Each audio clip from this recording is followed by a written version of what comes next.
As the Father has loved me, so I have loved you. Abide in my love. If you keep my commandments, you will abide in my love, just as I have kept my Father's commandments and abide in his love. I have said these things to you so that my joy may be in you, and that your joy may be complete. This is my commandment, that you love one another as I have loved you. No one has greater love than this, to lay down one's life for one's friends. You are my friends if you do what I command you. I do not call you servants any longer, because the servant does not know what the master is doing. But I have called you friends, because I have made known to you everything that I have heard from my Father.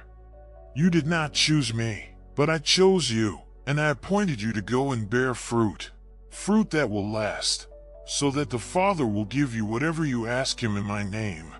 I am giving you these commands so that you may love one another.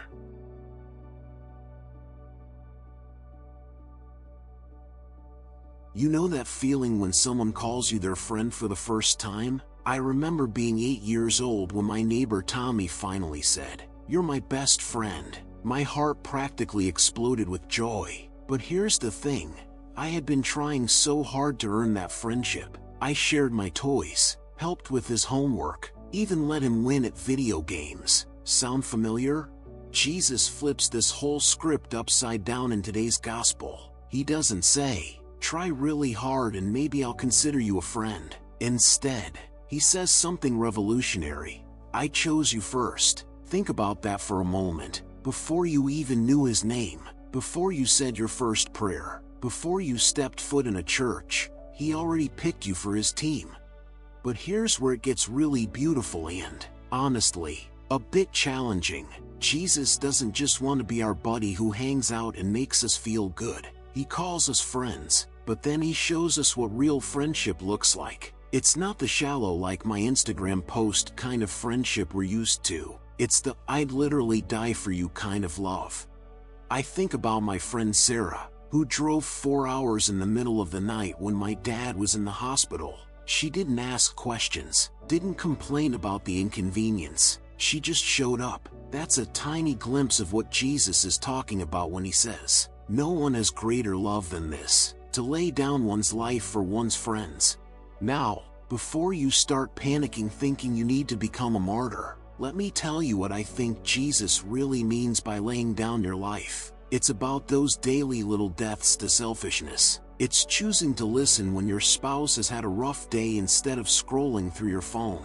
It's helping your elderly neighbor with groceries even when you're exhausted. It's forgiving that friend who hurt you, even when your pride wants to hold a grudge. Jesus says his joy should be in us and that our joy should be complete. But here's what I've learned. This joy isn't the fleeting happiness we get from a good meal or a funny movie. It's deeper than that. It's the kind of joy that comes from knowing you're exactly where you belong, with people who truly know you and love you anyway. The beautiful paradox is this: the more we love others the way Jesus loves us, unconditionally, sacrificially, authentically, the more we discover what real friendship feels like, not just with Jesus, but with the people around us too. So here's my challenge for you today. Look around and see who Jesus has placed in your life. Maybe it's time to stop trying so hard to earn love and start giving it away freely. Maybe it's time to be the friend who shows up, who listens, who chooses love even when it's inconvenient. Remember, you didn't choose Jesus, he chose you first. And if the creator of the universe thinks you're worth calling a friend, maybe it's time you started believing it too.